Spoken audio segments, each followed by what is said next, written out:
வணக்கம் சார். రామ్మా మేనకా வர சொன்னீங்களாமே. అవుట్డోర్ లో ఒక విషయం చెప్పినానే నా సిస్టర్ లావణ్య అనేసి ఇదిదా. அதெல்லாம் இருக்கட்டுமா, ஒரு முக்கியமான விஷயம் இங்கே உட்கார்ந்து பேசுறோமா? అయ్యో ఈ మాదిరి సీక్రెట్ మ్యాటర్ అంతా పబ్లిక్ ప్లేస్ లో మాట్లాడకూడదు. வீட்டுக்கு போய் நிம்மதியா உட்கார்ந்து முடிவெடுத்துங்கோ. அதான் சரி. உங்க வீடு எங்க இருக்கு? எங்க வீட்டுக்கு எல்லாம் போக கூடாது. உங்க வீட்டுக்கு போய் விவரமா சொல்ற வா. நீ வர சார். பேசிட்டு இருக்காத, நேரமாவது வா.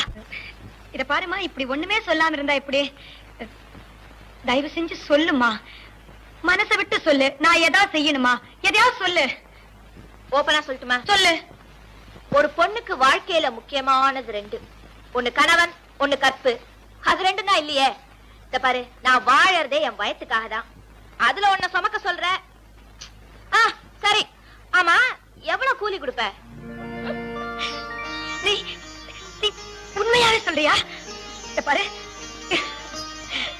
நீ எது கேட்டாலும் கொடுக்கறமா. உனக்கு என்ன வேணும் சொல்லு. என்ன வேணும்? ஒண்ணும் ஜாஸ்தி வேணாம். ரொட்டி கப்படா ஒரு மக்கான், அதாவது உண்ண உணவு, உடுக்க உடை, படுக்க இடம் போதும். உன் பேர்ல ஒரு ஏக்கர் நிலம் எழுதி வச்சிடறேன். சரி.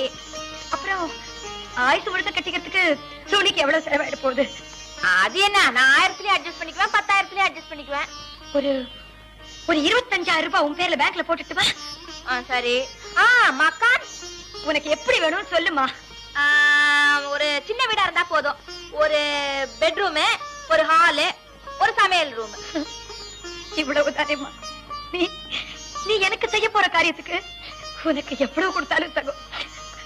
அப்புறம் இத பாரு, எனக்கு உன்கிட்ட கொஞ்சம் பேசணுமே.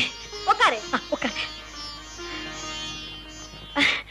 இத பாருமா, எனக்கும் உன்கிட்ட சிலது சொல்லணும். ஒரு சில கண்டிஷன்ஸ். அது ஒரு கான்ட்ராக்ட்னு வச்சுக்கோமே. இந்த பிரசவ காலத்துக்குள்ள நீயோ உங்க உறவுக்காரங்களோ ஒருத்தர் சந்திச்சுக்க கூடாது. பெருசா எனக்கு உறவுக்காரவங்க யார் இருக்காங்க? இருக்கிறவன் எல்லாம் கடங்காரன். அவ்வளவுதான்.